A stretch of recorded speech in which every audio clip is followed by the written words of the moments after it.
pour inciter les agents économiques à payer par carte. Mais avant cela, parlons un petit peu de la loi de finances 2025. Parce que ça va justement booster les projets innovants, etc., les modèles économiques pour les préparer. C'est important. Et maintenant même payer les procès, les procès-verbaux. Parce qu'à 660 millions de dinars, ça représente 30% de l'IBS que vous avez dû payer. La next step peut-être ce serait que les banques offrent plusieurs services aux clients. Salam alaikum ومرحبا بكم في هذا البودكاست. Aujourd'hui معكم رامز موشي. اليوم je vais accueillir un guest extraordinaire et particulier, اللي هو شعبان صاد de Finabi. On va parler de plusieurs sujets. On va aborder des sujets qui tournent autour de l'économie, de la finance, de la loi de finances 2025, de l'économie du savoir et des opportunités اللي موجودين في الجزائر. شعبان, sans plus tarder, bienvenue. Merci Rami, donc Assad Chaban, fondateur de Finabi. Donc en fait, nous sommes un cabinet de conseil dans le domaine financier. En fait, on a plusieurs segments. On a d'abord un segment non monétisé, donc on diffuse de l'information économique et financière, en fait, qui se manifeste par des notes d'analyse de conjoncture qu'on publie principalement sur LinkedIn, et puis qui sont reprises par les médias.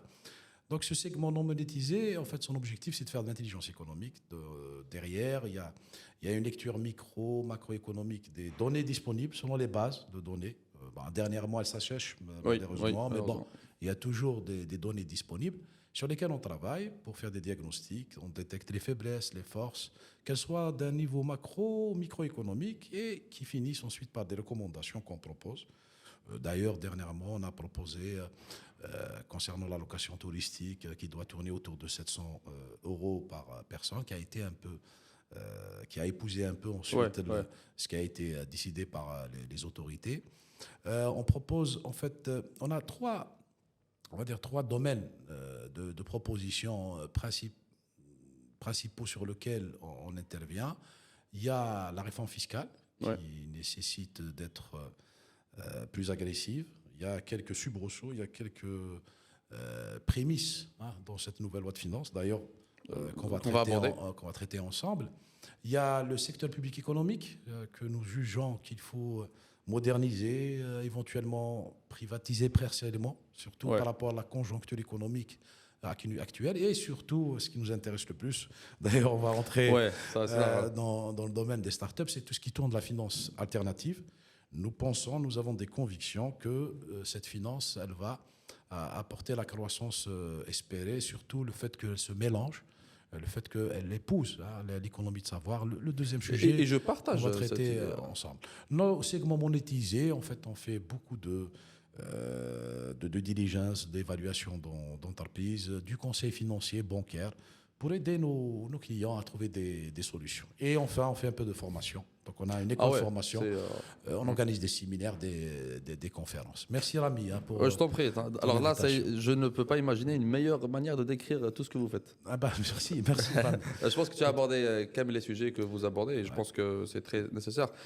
Justement, avant de rentrer un peu dans le détail, tu as parlé d'économie de savoir. Oui. Chose qui est un peu plus en hype les dernières années, les 5 dernières années. Brièvement, est-ce qu'il y a eu un impact un peu plus ou moins réel sur l'économie, sur le marché de travail, sur les entreprises et leur développement? Est-ce qu'il y a eu, à part évidemment tout ce qu'on peut voir ou entendre des startups, etc., est-ce qu'il y avait un impact économique qui commence à être ressenti, ou là c'est toujours en cours, c'est quelque chose qui prend un peu de temps? Sincèrement, c'est-à-dire ce qu'on peut reconnaître comme un impact positif, surtout durant la période du Covid. En fait, tout ce qui est start-up qui travaille dans le segment des VTC a un impact économique significatif. C'est très important à signaler. Il y a beaucoup de personnes qui ont perdu leurs emplois. Durant cette période, ils se sont réfugiés dans cette activité, justement pour gagner leur vie, et puis ça fait un complément de revenus pour plusieurs ménages. Il y a certaines startups actuellement aussi qui créent beaucoup de valeur dans le domaine, on va dire, des paiements électroniques, etc., qui commencent la fintech qui commence à créer de la valeur. Mais nous pensons que l'impact sur l'économie actuellement, il est encore embryonnaire. Peut-être que ça vient aussi d'un financement qui n'est pas en adéquation. Il y a des belles idées, il y a des bons modèles économiques. Certains, ils sont calqués à ceux qui réussissent au niveau international. Il n'y a pas assez d'algérianisation, je trouve, que des concepts, des startups, etc. Mais il y a des secteurs qui ont besoin d'être financés parce qu'ils peuvent apporter beaucoup de valeur. Bien sûr, les fintechs, dans le sens qu'ils peuvent créer cette courroie de transmission entre le secteur bancaire classique, on va dire, et les clients finaux, c'est-à-dire en proposant des outils qui permettent un peu d'améliorer l'inclusion financière, d'améliorer les paiements électroniques, etc. Mais il y a d'autres domaines, toujours dans les fintechs, concernant l'éducation financière. Je pense que actuellement, l'éducation financière, elle est très, très importante. Donc, il faut qu'il y ait plus de ressources qui seront affectés à ce point, on va dire à ce segment-là. Parce que c'est avec l'éducation qu'on va un peu réduire l'appréhension, que ce soit des citoyens ou des entreprises, envers le secteur financier. Voilà. On va arriver justement. Ouais, et surtout, une grosse une réponse à ta c'est une très question. bonne réponse.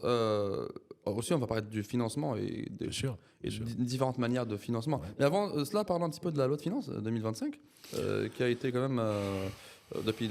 Ça fait combien de jours déjà plusieurs jours Qu'elle est applicable. Voilà.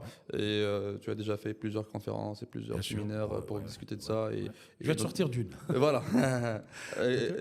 Ça tombe bien. J'espère qu'il te reste un peu d'informations et un peu de savoir à nous partager. Bien sûr. En fait, il y a, si vous voulez, trois parties. Trois parties de cette loi de finances qu'il y a lieu de partager. D'abord, le coût fiscal des entreprises structuré, c'est-à-dire en fait toutes les entreprises qui ont un statut de personne morale sous forme de SPA, de SARL et autres, ça c'est des personnes morales, leur coût fiscal a été préservé, c'est-à-dire il n'a pas été augmenté. Il est resté le même que l'année 2024. C'est-à-dire qu'il n'y a pas de nouveaux impôts, il n'y a pas de nouvelles taxes qui risquent d'augmenter la pression fiscale. C'est une très bonne nouvelle, c'est un signal positif pour les investisseurs afin justement de continuer à investir et de préserver leur performance. Bon, il a un petit peu augmenté légèrement pour les entreprises dans le domaine de la publicité. Donc, dans le domaine de la publicité, il y a le coût fiscal qui a augmenté avec une augmentation de la taxe de publicité et puis une nouvelle taxe sur le sponsoring. Mais les efforts de la réforme fiscale dans cette nouvelle loi de finances tournent autour des personnes physiques. C'est-à-dire les personnes physiques, il y a des nouveautés.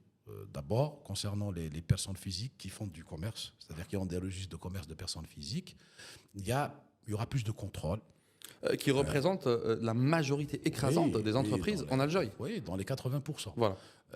Toutefois, on a observé que leur contribution on va dire aux finances publiques, il est très marginal, il est très limité. Donc on a jugé nécessaire d'apporter quelques actions collectives. D'abord, dans les personnes physiques qui n'ont plus le droit d'avoir le statut DFU, donc de l'impôt forfaitaire unique. Donc de passer au régime réel. Exactement. Donc la liste de ces agents économiques sous forme de personnes physiques s'est allongée. Donc ça concerne par exemple maintenant les traiteurs, les agences de location, etc. ne peuvent plus avoir ce statut-là, justement pour qu'ils puissent aller vers le réel afin d'avoir plus de recettes. Il y a l'IFI minimal qui a augmenté de 10 000 à 30 000 dinars. Et puis, il y a une nouvelle procédure de déclaration, justement, pour avoir plus de contrôle sur ces derniers. Il y a certains droits de timbre qui ont augmenté, aussi certains droits d'enregistrement.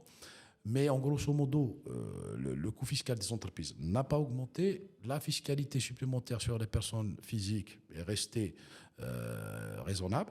Et surtout, la fiscalité autour des salaires n'a pas augmenté. Donc ça, c'est important aussi pour préserver le pouvoir d'achat des citoyens. Ouais. Et la dernière partie que je pense la plus intéressante, c'est les efforts qui ont été déployés justement pour améliorer le climat des affaires, pour booster l'investissement, surtout autour de l'économie de savoir. L'innovation et l'économie de savoir. Oui, beaucoup d'articles, beaucoup de nouvelles dispositions justement qui vont permettre d'atteindre cet objectif. Et puis, tout ce qui tourne aussi du paiement électronique. C'est-à-dire, en fait, pour booster l'inclusion financière. Donc, je vais commencer par celle-là. C'est-à-dire toutes ces dispositions pour améliorer l'inclusion financière en encourageant les paiements électroniques. On peut citer déjà le fait que les banques et Algérie Post, si elles sacrifient, entre guillemets, si elles sacrifient les commissions qu'elles doivent facturer aux clients dans le cadre des opérations de paiement électronique, Ok. elles ont le droit de réduire leur impôt au prorata de ces commissions qui sont accordées gratuitement aux clients. Donc, quelque part, le paiement électronique va être gratuit pour les clients. Pour les clients. Et la banque ne va pas subir un préjudice parce que tout simplement, ça va être réduit. Quand de vous parlez son des clients, IBS. je pense qu'on parle des commerçants parce que c'est eux qui payent. Parce que si vous êtes client et vous achetez un truc en ligne, vous payez le prix qui est indiqué. Mais Ouais. je crois que c'est le commerçant qui, lui, Oui, une partie. bien sûr, ouais. ça dépend de qui du montage, prend cette. Voilà. La commission, elle va être facturée à quel tiers. Ouais, c'est ça. L'essentiel, c'est qu'elle va être sacrifiée. On invite le secteur financier à sacrifier Pour ce type de inciter, rémunération plus de- pour inciter au paiement électronique. On peut citer aussi le cas que la vignette automobile, maintenant, vous pouvez l'acheter en ligne, ligne, de voilà. manière électronique, et si vous la perdez ou autre, elle est renouvelée d'une manière automatique. On peut citer les TPE, maintenant, ils sont exonérés de la TVA et des droits de douane. Donc ça, c'est le côté, on va dire incitatif pour aller vers le paiement électronique afin d'améliorer l'inclusion financière et aussi avoir plus de traçabilité sur les flux financiers. Moi, je crois que c'est un très très bon début, mais seul, je ne pense pas que ça va suffire. L'idée, c'est que d'inciter sûr. le citoyen à justement utiliser les moyens de paiement, à savoir payer en ligne ou payer avec le mobile, mobile payment qui va aussi être introduit cette année-là, mais aussi les commerçants pour qu'ils jouent le jeu et qu'ils puissent proposer le maximum de services à leurs clients. La next step, peut-être, ce serait que les banques offrent plusieurs services aux clients. Comme ça, le client, il a un compte bancaire, il a une carte bancaire, il peut l'utiliser dans plusieurs types d'opérations, il peut faire des virements, etc. Et c'est une des parties, enfin, du moins ce que je crois, une des motivations pour que les clients puissent vraiment jouer le jeu et se dire, j'ai une carte, elle ne me sert pas qu'à retirer de l'argent dans le distributeur, parce que si c'est le cas, ça ne sert pas à grand-chose, mais ça lui sert à faire des paiements en ligne ou faire des abonnements, etc. Bien sûr. En fait, toujours, je reviens à cette importance. Et maintenant, même payer les procès, les procès-verbaux, Bien sûr. les infractions. Bien sûr. Les gendarmes, là, possèdent des TPE. Exactement. C'est pour ça que je reviens. Il y a un effort technologique important qui doit être fait par le secteur financier.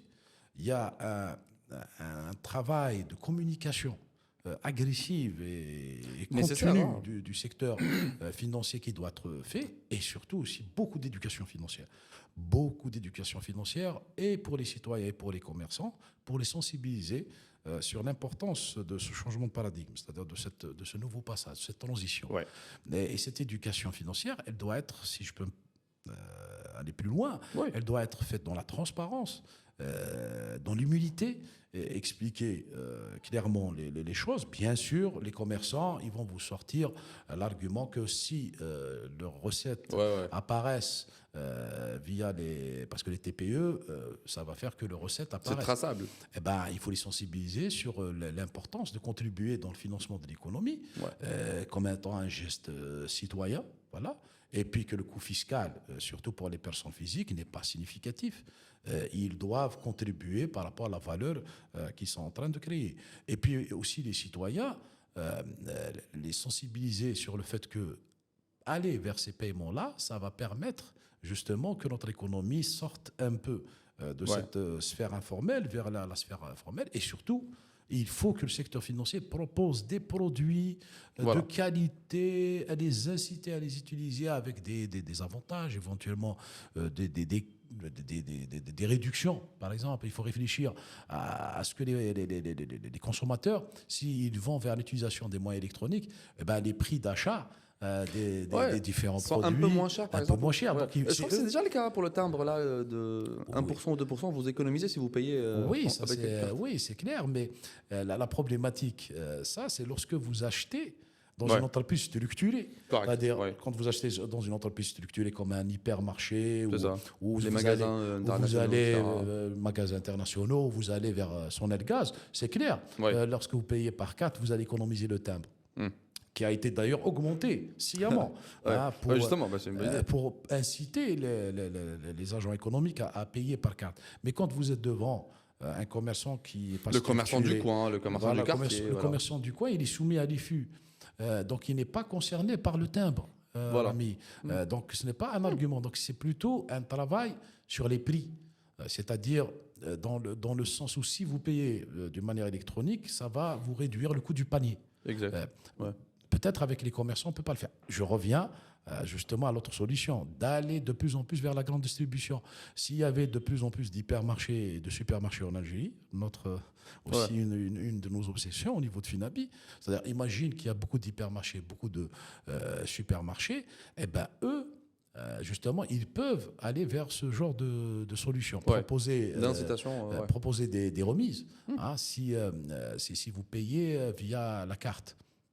Et c'est ça. C'est-à-dire, en fait, de plus en plus, on a besoin aussi de restructurer et de réformer le circuit de distribution. C'est-à-dire, il faut aller vers ce genre de distribution parce que c'est eux qui peuvent... Pour deux raisons. Déjà, les espèces dans un hypermarché, quand les gens payent par espèce, l'hypermarché va les remettre à la banque automatiquement parce qu'il a une comptabilité réelle, parce qu'il a intérêt à le faire pour bénéficier de financement et autres. Exactement. Et puis eux, ça ne les dérange pas que les clients payent par carte parce que la traçabilité est totale. Donc travailler et sur l'éducation financière pour sensibiliser la sphère réelle actuelle, parce que la sphère réelle actuelle, elle est constituée largement de commerçants en détail et puis des citoyens qui ont besoin d'être réconfortés. Mais à moyen terme, réfléchir à changer le circuit de distribution pour atteindre cette optimisation. Totalement. Et je crois que c'est quelque chose qui devrait être fait dans les années à venir, hein, en utilisant aussi tous les moyens, les médias électroniques, etc. Si on devrait parler d'un autre sujet, justement, c'est le financement de l'innovation et le financement de l'innovation et le financement de la open innovation, par exemple, voilà, et l'économie du savoir. Voilà ce que je cherchais. Il y a eu des avantages, des incitations aux grands groupes de participer au financement des startups ou des entreprises innovantes en leur offrant des opportunités de défiscaliser et de dépenser de l'argent justement pour soutenir ces startups-là, que ce soit pour des services ou des prestations de services, ou bien aussi si elles rentrent, et tu me corrigeras, dans le capital de ces entreprises-là, dans les startups. Cet instrument-là, si je peux l'appeler comme ça, d'Open Innovation, qui va jusqu'à 30% de l'IBS et qui va jusqu'à 200 millions de dinars. Exactement.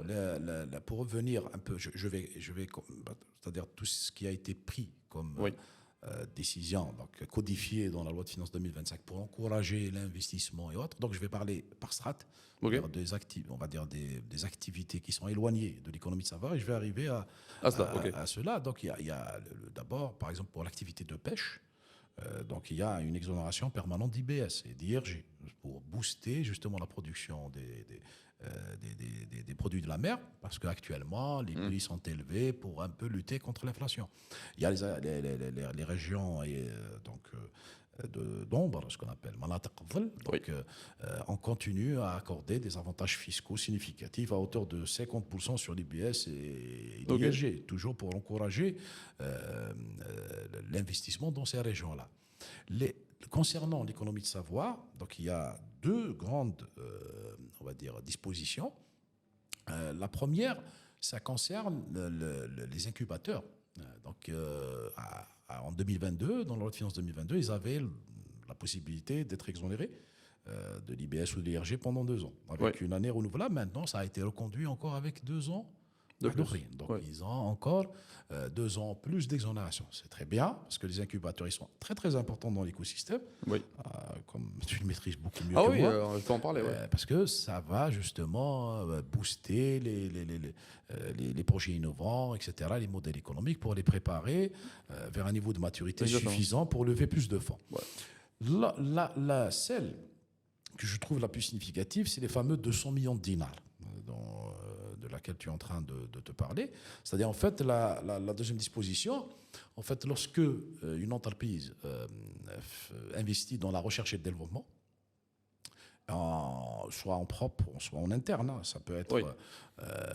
une façon de développer des projets en interne, ce que tu appelles studio startup. Ah oui, les startup studios. Startup Ouais, studio, ouais. c'est-à-dire de créer À elle-même l'intérieur de l'entreprise. à l'intérieur Plusieurs de, grosses boîtes voilà, s'intéressent à faire voilà, ça. à Oui, oui. créer cela, ou directement injecter ces 200 millions de dinars dans des startups ou des incubateurs. Et Exactement. ben, ces 200 millions de dinars sont défiscalisés. C'est-à-dire, en fait, l'impôt sur le bénéfice est réduit à hauteur de ces 200 millions de dinars. Ok. Bien sûr, les 200 millions de dinars ne doivent pas dépasser 30% de l'impôt qu'ils auraient dû payer s'il n'y avait pas Ouais. cet effort. Donc, au lieu de payer l'IBS, cet argent-là ou ces fonds-là peuvent être dédiés au développement Bien ou sûr. à ces activités-là. Oui, d'un point de vue financier, Oui, pour faire un détailler un petit peu. calcul Exactement. ouais, pour rentrer un techniquement, petit peu dans la technique. techniquement, en fait, en dépensant 200 millions de dinars, ça permet, pour te donner le chiffre exact, en dépensant 200 millions de dinars, ça permet à une entreprise de prestation de services, hein. Ok. Donc,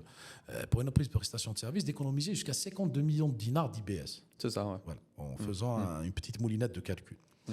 En fait, la limite, si vous avez un bénéfice brut avant impôt de 660 millions de dinars, Ok. et au-dessus, vous pouvez aller vers 200 millions Ok. pour bénéficier justement de l'avantage dans sa totalité. Parce qu'à 660 millions de dinars, ça représente 30% de l'IBS que vous avez dû payer. C'est-à-dire au-dessus de 660 millions de dinars, vous pouvez aller jusqu'à 200 millions. Au-dessous de 660 millions, vous ne pouvez pas aller à hauteur Ouais. de 200 millions parce que l'impact il va être supérieur à 30% de Ok, l'IBS. C'est ok. un peu juste une Ça petite va. moulinette de calcul, mais soyons un peu plus simples. C'est-à-dire, en fait, cet effort-là, il coûtera 200 millions. Vous allez dépenser 200 millions. Mais vous allez avoir une économie de 52 millions. Donc le net, en fait, ça va vous coûter dans les 148 millions de dinars. Ok. Ouais, ouais. Mais c'est des 148 millions de dinars, il faut savoir les affecter. Ce n'est pas juste pour faire un don ou autre. C'est-à-dire le modèle économique, parce que ça concerne surtout les grandes entreprises. Évidemment. Et ouais. il faut qu'elles sachent dans quel modèle économique il faut mettre ces fonds-là. C'est-à-dire, par exemple, le secteur bancaire qui pourrait être intéressé Totalement. significativement Ouais. par cette règle, il doit la mettre dans des fintechs. Par exemple, ouais. Parce qu'il maîtrise son métier. Si c'est le pharma, bah, c'est plutôt dans Des solutions dans le pharma, ouais. dans le pharma, etc. Si S'il c'est est dans l'agroalimentaire aussi, dans des solutions dans agritech, l'agritech, etc., ouais. pour justement pouvoir accompagner la chose. Mais il peut mettre cet argent soit dans des startups, soit dans des incubateurs. Ouais. Quelque part, ça vient aider l'ASF, hein, ça vient aider un peu en ressources Les le entreprises qui ont financement, déjà levé des fonds auprès de l'ASF. et aider encore l'ASF parce que justement l'ASF, c'est pas évident toute seule qu'elle puisse lever les ressources nécessaires pour aller vers le financement de cette économie de savoir. Voilà. Et justement, c'est une excellente transition justement pour parler des manières de financement. Ça fait pas longtemps justement depuis que l'ASF est opérationnel, de bientôt 4 ou 5 ans. Il a été un acteur très important dans le financement des startups dans des phases un peu early stage, ou ce qu'on appelle seed stage. D'accord. Donc, il finançait des projets qui étaient au début de leur développement et de leur maturité. Et l'ASF a comme objectif de financer le maximum de startups justement pour avoir plus de chances d'avoir des startups dans différents domaines. Un des soucis peut-être que j'ai remarqué dans l'écosystème, c'est qu'il y en a certains qui peuvent peut-être franchir un certain palier, et ils doivent chercher d'autres types d'investissements, probablement plus importants que ce qu'offre l'ASF, qui offre, je crois, entre 2 ou 5 millions de dinars jusqu'à 20 millions de dinars, avec ses fonds propres, en tant que SPA qui est une SCI qui peut agir jusqu'à ces 20 millions de dinars. Mais d'autres startups peuvent avoir besoin de plus de financement aux différents types de financement. Et c'est là où on peut se tourner dans les marchés, dans toute source de financement en Algérie. On trouve qu'il y a quand même un certain manque de fonds d'investissement qui peuvent aller dans des stages plus avancés de ces startups-là, ou d'autres manières de financement, peut-être de financement sur le marché financier ou autre. Avec ta lecture, et surtout la vôtre chez Finabi, qu'est-ce qui pourrait peut-être empêcher l'existence de fonds d'investissement algériens? Parce qu'il y a déjà des entreprises qui peuvent financer cela ou qui sont intéressées par le financement de ce genre de start-up. Pourquoi jusqu'à l'instant, qu'est-ce qui peut-être a fait que ça prenne du temps? Quels sont les défis justement pour pouvoir peut-être créer des fonds d'investissement ou gérer des fonds de certaines entreprises ou certaines family office ou autres? Quels sont les défis? Comment voyez-vous les choses dans les années à venir?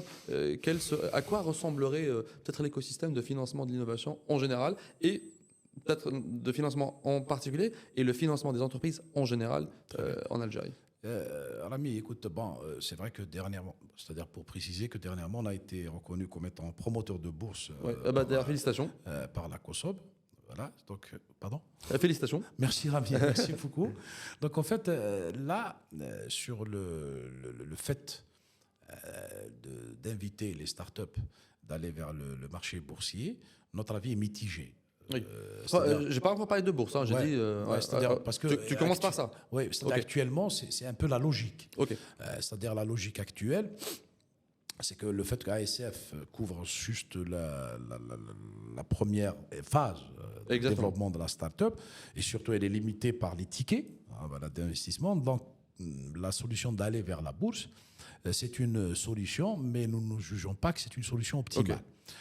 Pourquoi? Parce que tout simplement, le marché boursier, il a besoin plus de PME qui doivent aller vers ce marché avec une certaine maturité, avec une certaine expérience, un certain vécu, des actifs Totalement. qui doivent être importants pour justement attirer ces investisseurs, qu'ils soient professionnels ou non professionnels, mais avec un niveau de rentabilité pas sûr à 100%. Hein. La rentabilité, c'est toujours lié aux aléas de l'économie.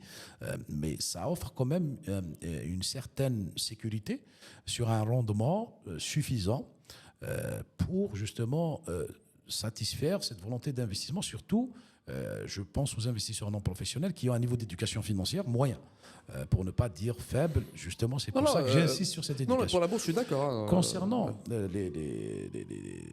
la façon d'aller vers ces étapes nouvelles, sincèrement, cette solution qui a été apportée par la loi de finances est une solution optimale.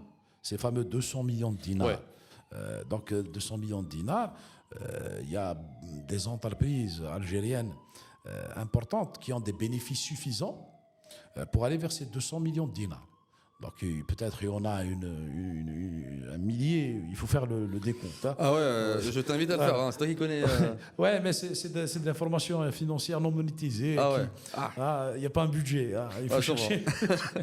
Mais écoute, comme ça, d'une manière intuitive, il y a des milliers d'entreprises qui sont dans cette société. Donc, qui sont éligibles pour ce dispositif. Voilà, si c'est 1000, si tu as 1000 entreprises à 200 millions, donc tu as dans les 200 milliards. C'est énorme. C'est pas rien, Rami, tu vois. Donc, annuellement. Annuellement. Donc, c'est une solution qu'il ne faut pas négliger pour aller vers ces étapes-là. Oui. Bien sûr, on peut réfléchir à un fonds d'investissement plus structuré. Tiens, il y a eu l'information, ça fait quelques mois, que les compagnies d'assurance ont été invitées à créer un autre fonds pour aller vers le financement des startups. Peut-être que c'est un bon modèle. C'est-à-dire l'ASF. L'ASF, il faut aller vers plus de ressources parce qu'actuellement, son capital est complètement utilisé. Donc, il doit y avoir une nouvelle injection de capital. Hein, parce qu'en regardant la nouvelle loi de finances, il y a 19 milliards de dinars qui sont justement destinés au développement de l'économie de savoir. Donc, logiquement, il y aura une partie qui va être utilisée pour les startups et surtout les banques. Ils ont les moyens éventuellement d'augmenter encore le capital. Mais les compagnies d'assurance, justement, pourront venir avec un autre fonds pour le financement des startups pour financer la deuxième phase. Maintenant, pour revenir au secteur privé, le secteur privé, il faut le sensibiliser sur... il y a beaucoup d'entreprises privées qui ont la liquidité nécessaire, qui n'arrivent pas à trouver un modèle économique adéquat pour rentabiliser leurs excédents de trésorerie. Peut-être qu'il faut les inviter, toujours en faisant preuve de l'éducation financière. Exactement. Excuse de me répéter. Nouveau, hein. Transférer et transmettre l'éducation financière est un métier, mais cette éducation financière, il faut la transmettre en toute humilité, en expliquant les risques aux autres. Exactement, c'est important. Les risques et les avantages. Ces entreprises qui ont des excédents trésoriers, leur expliquant si vous créez des fonds d'investissement, en tout cas des sociétés de capital d'investissement, parce que pour le moment, la notion de fonds d'investissement, ce n'est pas encore stabilisé d'un point de vue juridique. Mais en créant des sociétés de capital d'investissement, vous avez des avantages fiscaux à hauteur de... En fait, l'IBS, il tourne autour de 0 sur l'activité de portefeuille. Et puis 5% pour les autres activités. c'est un bon moyen justement de les inciter d'aller vers le financement de cette économie de savoir, surtout qu'on a des avantages concurrentiels dans le domaine de la cybersécurité, on parlait tout à l'heure. Nous Exactement, ouais. avons du potentiel, nos ingénieurs, ils sont extrêmement compétents dans le domaine. Dans le domaine des fintech, il y a des nouvelles, des startups qui sont en train vraiment d'avancer, de créer de la valeur. Quelque part, les deux, si vous voulez, les deux actes de gestion, c'est-à-dire celui de la loi de finances, qui est très très intéressant, mais Ouais. il faut le vulgariser. Il faut vraiment faire du marketing destiné à toutes les entreprises, que ce soit publiques ou privées. Parce que la privée, là, Tout le monde est concerné. le privé, Ouais. il attend qu'on lui explique comment il peut participer. C'est vrai. Mais il faut l'expliquer par rapport aux avantages qu'il aura et surtout par rapport aux risques qu'il doit assumer. Donc, quelque part, la nouvelle disposition de la loi de finances, elle est beaucoup plus légère, beaucoup plus rapide. C'est une façon, en fait, que ces sociétés privées pourront créer des fonds d'investissement chaque année, Rami, en Ça devrait bénéficiant être- des mêmes avantages fiscaux. C'est-à-dire, ce n'est plus la peine d'aller vers un agrément, voilà, de société capital investissement, parce que vous avez les mêmes avantages fiscaux en travaillant ces 200 milliards. Mais vous allez perdre le côté intéressant de la gouvernance. C'est-à-dire, parce que si vous créez une société de capital investissement avec une société de gestion, parce qu'il faut toujours qu'il y ait Ouais, pour gérer. pour gérer, vous allez avoir de la gouvernance, c'est-à-dire une équipe qui dirige. Vous allez diviser, vous allez créer une division du travail, c'est-à-dire ce n'est pas les équipes en interne de la société qui doivent gérer les 200 millions. Exactement. Ouais. C'est une structure indépendante avec ses propres analystes, avec son propre conseil d'administration qui va chercher les cibles, Sans etc. process, etc. Ouais. Avec ses process, justement. Donc, peut-être que c'est la deuxième solution qui est plus percutante d'un point de vue gouvernance. Ouais, ouais. Mais c'est déjà intéressant d'offrir ce dispositif plus léger. Parce que le dispositif de la loi de finances, il est beaucoup plus léger au lieu d'aller vers un process d'agrément qui, Totalement, ouais. des fois risque d'être difficile. Ça prend du temps, j'imagine, et c'est un peu beaucoup de documents, etc. C'est ça? Ouais, beaucoup de Ouais. documents et puis éventuellement, il peut y avoir des obstacles pour que vous ayez ces fameux agréments. Voilà. C'est vrai, c'est vrai, c'est vrai, c'est vrai. Il y a un autre sujet justement pour le financement et que j'ai oublié, qui me tient à cœur, et je pense que toi aussi ça te tient à cœur, l'implication de la finance islamique dans ce genre C'est d'investissement. important. Euh, Justement, il y a des informations qu'on voit tout le temps, chaque année, notamment les derniers temps, avec des chiffres très très importants de l'épargne islamique. Notamment chez les banques publiques, hein, mais aussi chez les banques privées. Il y a un grand nombre de nos concitoyens qui décident d'investir ou d'épargner de l'argent justement dans des instruments pareils ou des produits financiers proposés par les banques, que ce soit des banques islamiques ou des banques publiques qui possèdent des guichets islamiques. Ouais. Correct. Et justement, avant de te lancer sur cela, il y a des activités justement de la moucharaka, de la modalaba qui s'inscrivent Bien sûr, pratiquement bien sûr. totalement dans Totalement. l'activité d'investissement Bien sûr. Alternative, bien sûr. alternative. C'est le vrai capital investissement. Exactement. C'est le partage des risques et le partage aussi des bénéfices. Capital, je dirais même capital d'investissement équitable, durable, etc. Parce qu'on ne peut pas financer Certaines l'alcool, activités illicites, on peut etc. pas financer Ouais, ouais. l'armement. Évidemment, oui. C'est vraiment le développement durable, l'économie saine. Et donc, c'est vraiment des produits que je trouve super, que je trouve très, très intéressants pour justement et financer les PME via le Moucharaka. Parce que plus le Moucharaka, si on réfléchit, il est plus destiné au financement des PME structurées. Parce qu'en fait, c'est un financement double. Donc, c'est l'actionnaire d'origine, il met des sous, et puis la banque islamique. Le Modaraba, il est plus adapté aux startups, parce que c'est le fondateur de la société partira son savoir-faire, on va dire sa compétence. Ouais. C'est là où il y a Rabbul Amal ou Rabbul Mal. Donc Rabbul Mal, c'est l'investisseur. Exactement. Rabbul Amal, c'est le fondateur. Ces deux expressions, c'est magnifique. Oui, qui expriment parfaitement Vraiment, le fonctionnement de l'instrument. Écoutez-moi, la finance islamique, je pense que au-delà de son côté, c'est-à-dire licite ou licite, etc., je pense qu'il y a des gens qui maîtrisent mieux ces aspects-là. On aura un jour avec nous Sofiane qui pourrait nous parler de ça. C'est-à-dire, mais je trouve son côté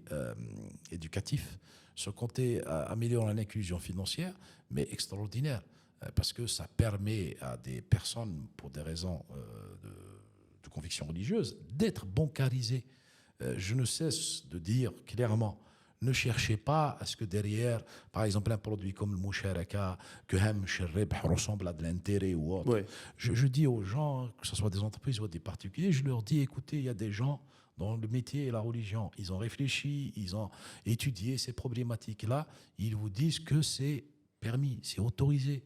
Donc, achetez et faites confiance Ouais. à des gens qui maîtrisent et la finance et les Parce que justement, il y a des boards sharaïques qui sont composés bien de sûr. connaisseurs dans le domaine de la finance, Bien notamment sûr. islamique, et Bien aussi sûr. des ulama de la religion qui, eux aussi, donnent leur aval. Hein. Et c'est Exactement. eux qui donnent leur accord Exactement. avant de commercialiser ce produit. La finance a toujours besoin d'être margée. Oui. La finance a besoin toujours de dégager de la performance. Mais il ne faut pas travailler sur le fait que c'est gratuit ou il n'y a Ouais. pas de la marge ou autre. Non, il faut travailler sur le fait que derrière, il y a des compétences qui font que c'est conforme. C'est conforme à la charia. Et donc, vous pouvez faire confiance. Faites confiance à nos experts dans le domaine financier et religieux pour vous dire que ce produit-là est important et que vous n'allez pas écorcher, altérer vos convictions religieuses en achetant ce genre de produit. Mais ça va vous permettre de vous financer. Bon, pour le Moucharaka et l'Ija, ça permet au moins de financer vos besoins. Vos besoins en actifs immobiliers, en biens de consommation et autres. Tiens, il y a une nouveauté dans la nouvelle loi de finances. Ouais. Maintenant, le crédit à la consommation, il est permis pour l'achat de services. Exactement. Donc, c'est Ouais. aussi un grand effort. C'est un grand pas, hein, parce que. Un grand pas dans le sens où maintenant on peut financer les études. On peut financer parce que l'économie de savoir, d'abord il faut financer le savoir avant qu'il y ait de l'économie. Ouais. Maintenant ça va permettre à des gens d'accéder à ces grandes écoles, ces grandes universités pour justement acquérir ce savoir. Donc j'y tiens beaucoup. Pour revenir au produit le Moucharaka ou le Moudaraba, une autre nouveauté dans la loi de finances qui est apparue, c'est les soukouk. Ouais. Donc cette année, en fait, le ministère des Finances et tout agent économique peut émettre des soukouk. Bon, on parle de soukouk souverains maintenant. Ok.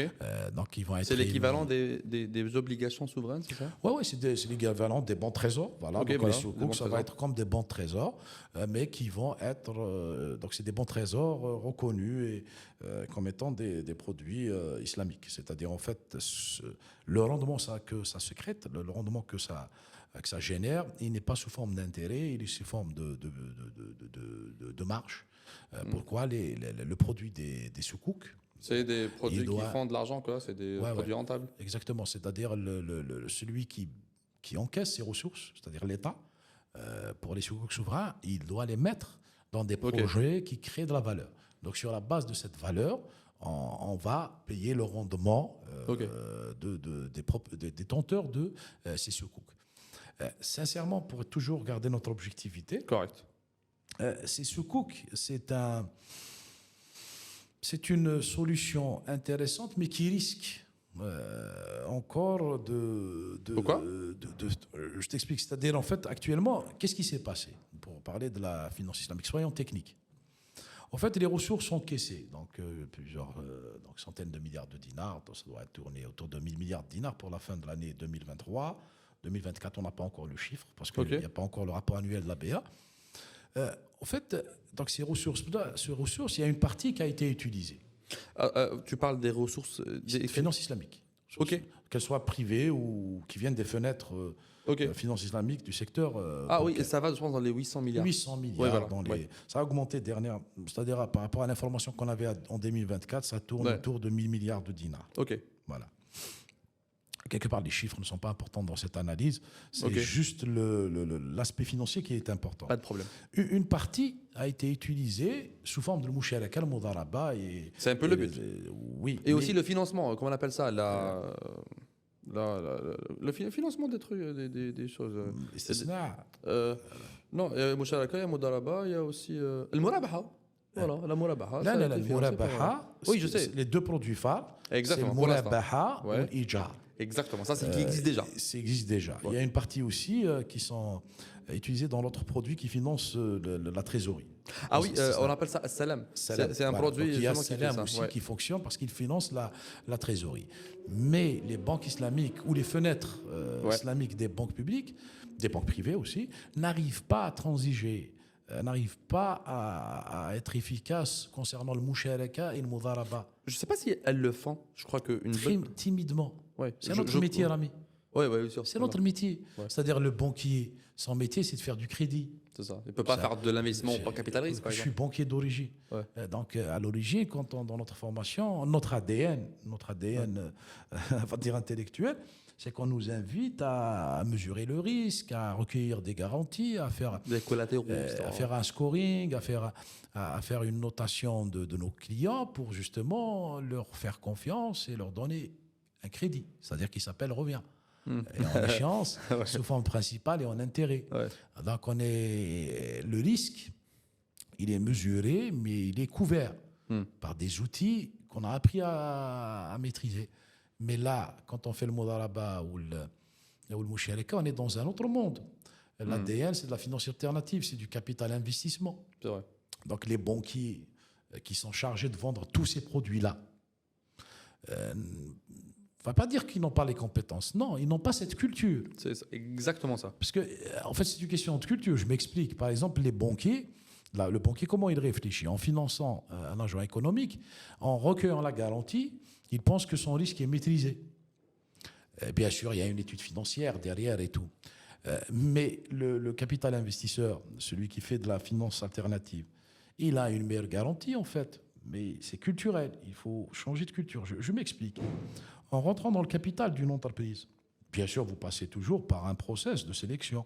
Il y a une due diligence, il y a un diagnostic, il y a une évaluation qui est beaucoup plus sérieux et beaucoup plus long et technique. Sur les personnes, Bien sur sûr, le produit, sur le marché, etc. Clair, ça va très loin. Et surtout, quand on rentre dans le capital, on devient propriétaire de l'actif financier. Donc, c'est mieux que d'avoir une hypothèque. C'est mieux que d'avoir une... Et on a un mot pendant les assemblées générales. Bien sûr. On a un avis. Contrôle. Et contrôle. Et il y a des pactes d'actionnaires où parfois il y a des restrictions un peu quand même assez limitantes. Bah oui. Sur les grandes décisions stratégiques et la minorité bloquante. Bien etc. sûr. Donc il y a tout cet aspect-là qui fait que réellement, on est beaucoup plus sûr et beaucoup plus sécurisé sur son investissement quand on est dans le capital investissement. Bien sûr, ce risque-là est de plus en plus important quand on est dans les startups et les économies de Évidemment, savoir. parce qu'il n'y a pas grand-chose à... C'est une question d'échec, c'est une question de risque d'échec. Mais pour revenir à ces deux métiers, le musharaka et le mudaraba, ils sont très très peu développés.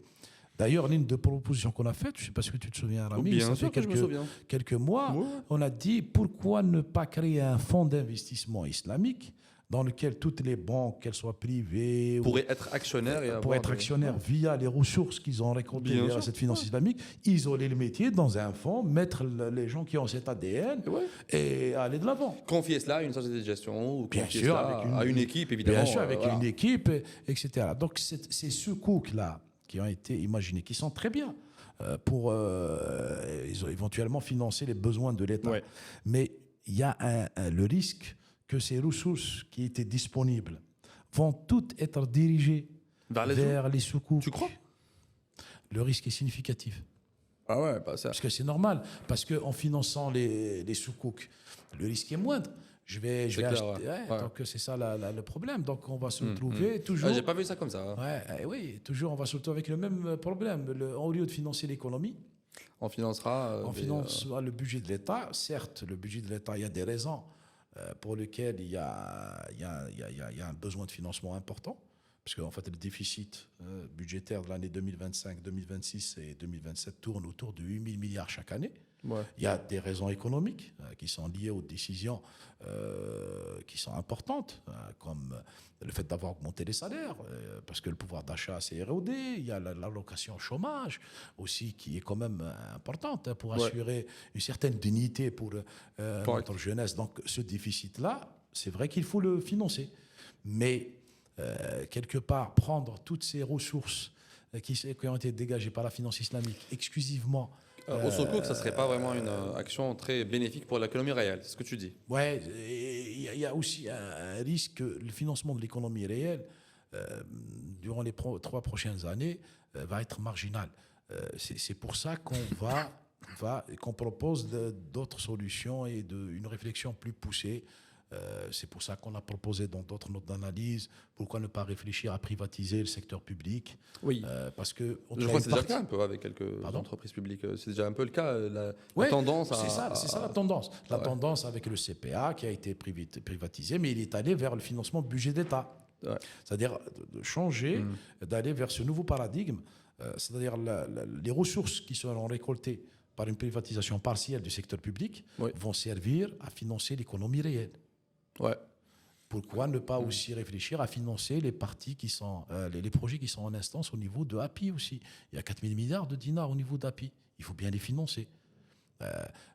Ou faire l'autre choix, c'est-à-dire en fait on va financer le déficit budgétaire par la cession des actifs, voilà, Ouais. et que le secteur financier aille vers le financement de la sphère réelle. Mais ça, c'est des choix politiques que j'espère ils vont être faits bientôt. Voilà. Nous, on propose juste des solutions pour équilibrer entre ce besoin de financement du budget de l'État qui est réel et qui est légitime, voilà, parce que Bien sûr. c'est normal. Il faut bien qu'on préserve la dignité des citoyens. Toutefois, il faut que cette sphère réelle économique soit financée. Il faut trouver ses ressources. Donc, soit voilà, en privatisant une partie du secteur public, soit d'aller dans d'autres solutions qu'il faut imaginer. Voilà. Mais en tout cas, ce qui est sûr, c'est qu'il ne faut pas oublier de financer l'économie réelle, donc les entrepreneurs, les entreprises qui agissent sur le terrain, hein, les entreprises qui ont besoin de financement, et que les modalités de financement soient un peu plus développées, à savoir penser plus au private equity, donc à rentrer dans le capital de ces entreprises-là, et plutôt que les financements classiques qui ont toujours été, par exemple, la dette, c'est ça ? Exactement. C'est-à-dire, en fait, le montage, l'engineering, il tourne autour de ces solutions. C'est-à-dire, là où j'ai de la ressource, il doit y avoir deux types de ressources financières, par rapport aux ressources financières disponibles. Ouais. Des ressources, si tu veux, qu'on va dire mobilisables, principalement pour le financement des besoins, selon un arbitrage qui doit être fait par les détenteurs de ces ressources, soit pour le financement de l'économie,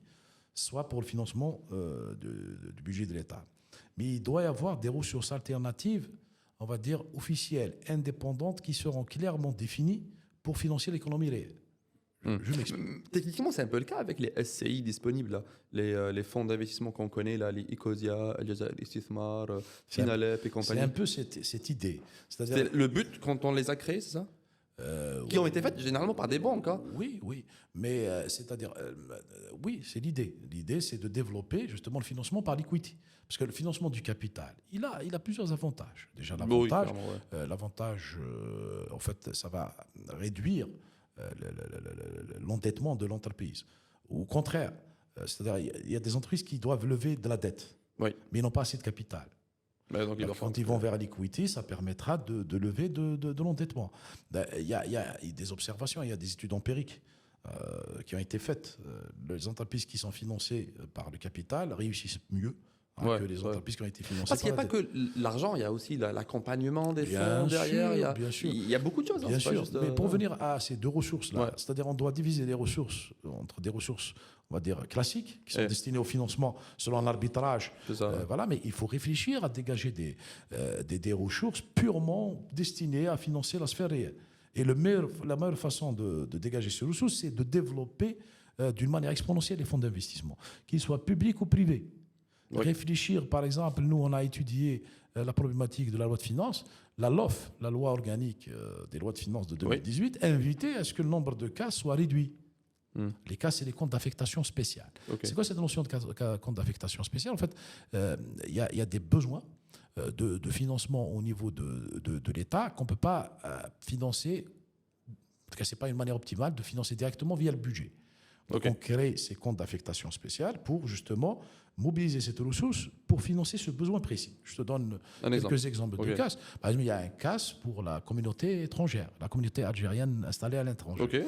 Dans les cas où il y a un décès, par exemple, donc ce fonds-là, il est destiné à prendre en charge. Il existe, hein, bien sûr.